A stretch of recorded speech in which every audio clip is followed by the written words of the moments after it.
राज्यों में बीजेपी की प्रचंड जीत के बाद संसद में जो कुछ हुआ, जिस तरीके से एक साथ 78 सांसदों का निलंबन हुआ और लोकसभा और राज्यसभा के कुल सांसदों के निलंबित यानी विपक्षी सांसदों की संख्या की बात करें 92 सांसद निलंबित है, तो जाहिर है कि सरकार भी अपनी रणनीति पर काम कर रही है। आज भारतीय जनता पार्टी की एक बहुत बड़ी मीटिंग होने वाली है संसद की कार्रवाई शुरू होने से पहले, और किस तरीके से विपक्ष के नेताओं को काउंटर किया जाए इसे लेकर आज मंथन किया जाएगा। इंडिया गठबंधन की आज चौथी मीटिंग होने जा रही है, ये दिल्ली में है। दोपहर 3 बजे से इस मीटिंग में इंडिया गठबंधन की अगर हम बात करें तो सभी 27 पार्टियों को न्योता भेजा गया है। मीटिंग में हिस्सा लेने के लिए गए लालू यादव, ममता बनर्जी की हम बात करें वो आपको तस्वीर में नजर आएंगे। अखिलेश यादव समेत तमाम नेता दिल्ली पहुंच चुके हैं। गठबंधन के नेताओं को उम्मीद यह है कि सभी पार्टियों के नेता इस मीटिंग में जरूर शरीक होंगे। आज की मीटिंग में मोदी को घेरने की रणनीति पर चर्चा की संभावना है।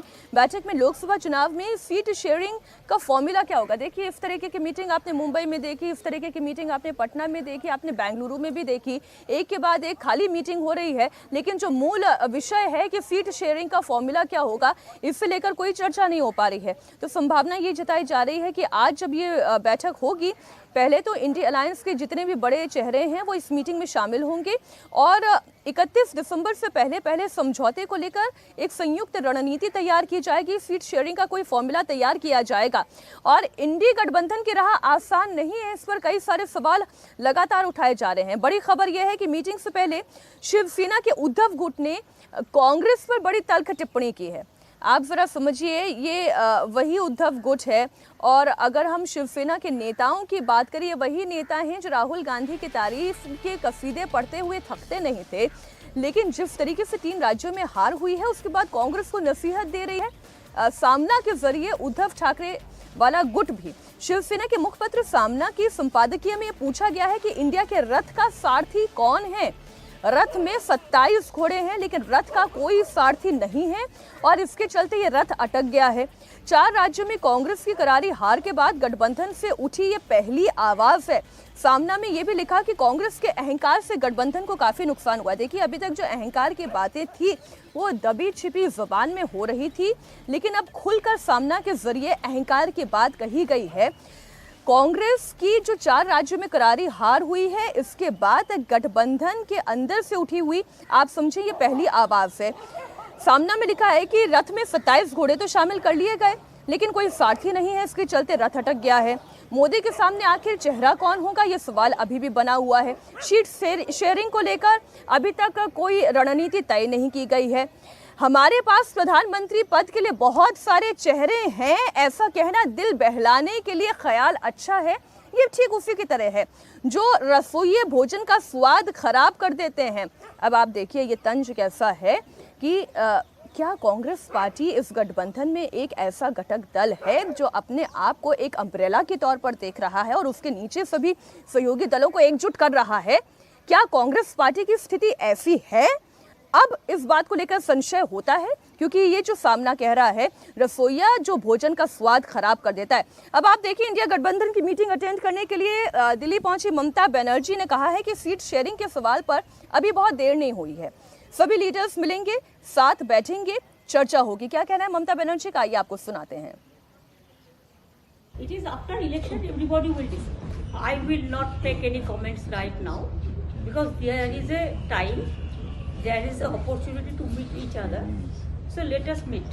1-2 political parties may not agree, but majority of the political parties, if they are agreed for seat sharing 1-to-1, then automatically everybody will come together. It is not that easy. In principle, if you take a policy decision, then everything will run smoothly. It is my idea. Do you think it's too late now?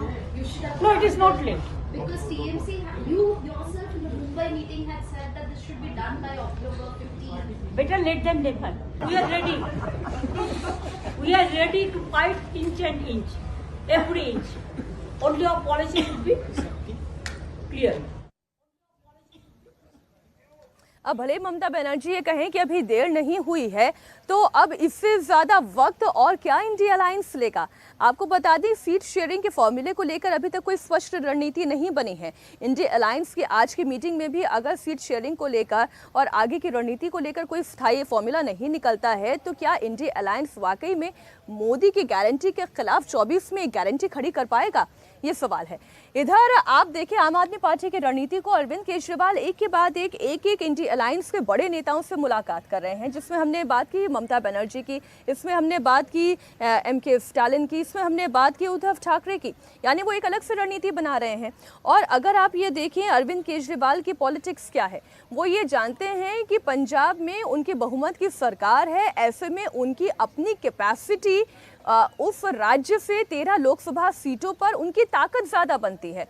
तो वहाँ तो वो पहले ही बता चुके हैं कि Congress party से वो किसी भी तरीके का अलायंस पंजाब में करने के लिए तैयार नहीं है। बची बात आती है दिल्ली की, तो क्या दिल्ली में कोई फॉर्मूला निकलता है या नहीं, ये कंफ्यूजन अभी भी बना हुआ है। अब अगर अखिलेश यादव की बात करें तो यूपी में वो खुद को ताकतवर बता रहे हैं और सहयोगियों को उनकी हैसियत के हिसाब से सीट देने की बात कर रहे हैं। कांग्रेस यूपी में मल्लिकार्जुन खड़गे, राहुल गांधी और प्रियंका गांधी को लड़ाने की बात करें, इस तरीके की आवाज़ें वहां से उत्तर प्रदेश से उठ रही हैं, यानी उत्तर प्रदेश कांग्रेस से उठ रही हैं। उद्धव की शिवसेना और शरद पवार की एनसीपी के साथ भी सीट शेयरिंग को लेकर एक बड़ी चुनौती है। और इतने कंफ्यूजन के बाद भी इंडिया गठबंधन के नेता नरेंद्र मोदी को उखाड़ फेंकने की बात कर रहे हैं। यानी महाराष्ट्र में रणनीति क्या होगी, उस पर कंफ्यूजन है। ममता बनर्जी की ताकत यानी टीएमसी की ताकत पश्चिम बंगाल में ज्यादा है, तो कांग्रेस को वहां पे वो कितनी सीटें देगी, इससे लेकर कंफ्यूजन है। लेकिन इतने कंफ्यूजन के बाद भी इंडिया अलायंस के बड़े नेता ये कह रहे हैं कि वो 2024 में मोदी को उखाड़ फेंकेंगे।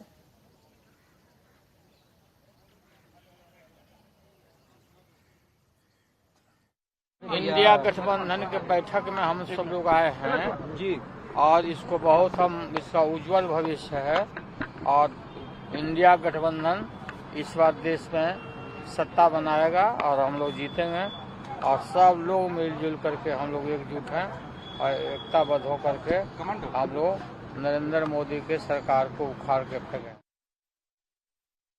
जो काम हुआ है वो हम लोग जानते क्या हुआ है, तो सारी चीजें सार्वजनिक थोड़ी की जाती है। 3 राज्यों कहाँ क्या है नहीं है, चुनाव को लेकर के जो तैयारियां होनी चाहिए वो हो रही है और उस पर हम लोग काम कर रहे हैं। जब इंडिया अलायंस बनी है तो सारा तो एक ही है ना भाई, तो इसमें अलग अलग क्या है।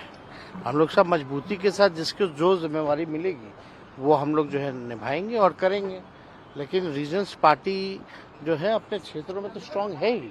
नीतीश कुमार की भूमिका इंडिया गठबंधन में क्या होगी? भूमिका सबकी एक ही है और सबका एक ही मकसद है कि फिरकाप्रस्त शक्तियों को हम लोग जो है सत्ता से बेदखल इन लोगों को करें।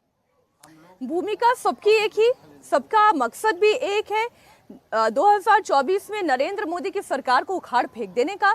लेकिन अगर चेहरे की राजनीति की बात आती है, सवाल पूछा जाता है क्या चेहरा अखिलेश यादव होंगे, क्या ममता बनर्जी होंगे, क्या नीतीश कुमार होंगे, क्या शरद पवार होंगे या अरविंद केजरीवाल होंगे। चेहरे बहुत सारे हैं, केवल इसी के आधार पर लड़ाइयां भी हो रही हैं। नीतीश कुमार पटना में पोस्टर छपवा रहे हैं, इधर अरविंद केजरीवाल अलग अलग अलायंस के नेताओं के साथ मीटिंग कर रहे हैं। इसका मतलब कंफ्यूजन तो साफ दिखाई दे रहा है। अखिलेश यादव हैं, वो अपने रणनीति के हिसाब से सहयोगी दलों को सीट देने की बात कर रहे हैं और फिर भी दावा ऐसा कि मोदी को उखाड़ फेंकेंगे। जो बैठक है उसमें तो रहेंगे हम लोग और हमें उम्मीद है देश के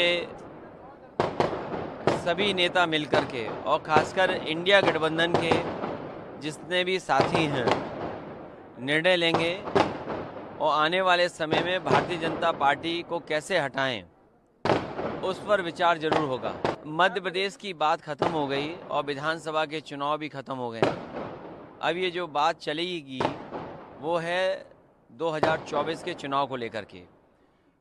एनडीए हारे, इंडिया जीते, उसकी रणनीति में पीडीए कहीं न कहीं रहेगा।